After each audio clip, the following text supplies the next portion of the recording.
Hello everyone, সানডের একটা ছোট্ট blog নিয়ে এলাম। তো আজকে সকালবেলা উঠছিলাম 9টার সময়। আমি এরকম টাইমে ঘুম থেকে উঠি, যেহেতু রাত্রিবেলা ঘুমোতে ঘুমোতে অনেক লেট হয়ে যায়। আর আমার ঘুমটা ঠিকঠাক না হলে শরীর প্রচণ্ড খারাপ করে। আর কতদিনও বা এই আরামটা করবো, যখন মেয়ের স্কুল পড়াশোনা শুরু হয়ে যাব তখন তো আর 9টার সময় ঘুম থেকে উঠলে হবে না, তখন আরও তাড়াতাড়ি উঠতে লাগবে। তো যতদিন পর্যন্ত আরামটা করার ভাগ্যে আছে ততদিন পর্যন্তই কর্ম।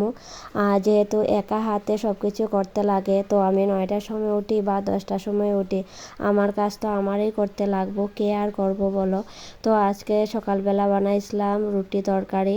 আটাগুলি দেখি নষ্ট হয়ে যাইতেছে, আর একা থাকে বলে তেমন ভালো কিছু রান্না বান্না করে খাই না, অল্প একটা কিছু হলে হয়ে যায়। আর কতগুলি কাপড় ধুয়ে আইছি, যেহেতু আজকে রাত্রের বেলা থেকে আম্বকুচি তাই কাপড়গুলি ধুয়ে দিলাম। আর আম্বকুচিতে তো আমাদের কাপড় ধুইতে নেই।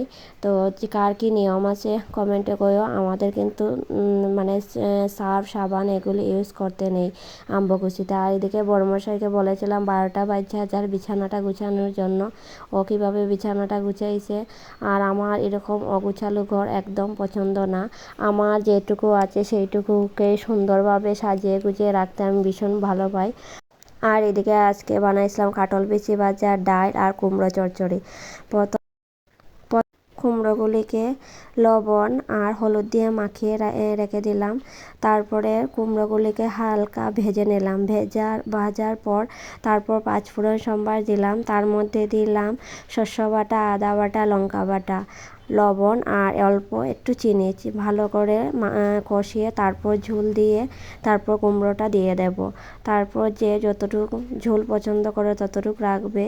আর কেউ যদি শুকনো শুকনো পছন্দ করো তো শুকনো শুকনোভাবে করতে পারো, যার যেরকম ভালো লাগে।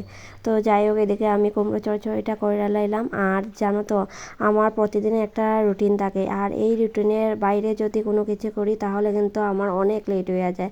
আজকে স্নান করে পুজো দিতে দিতে প্রায় 3টা বাজে গেছিলো। আর তারপরে তো কতগুলো শুকনো কাপড় আসলো, এগুলি গুছাইলাম।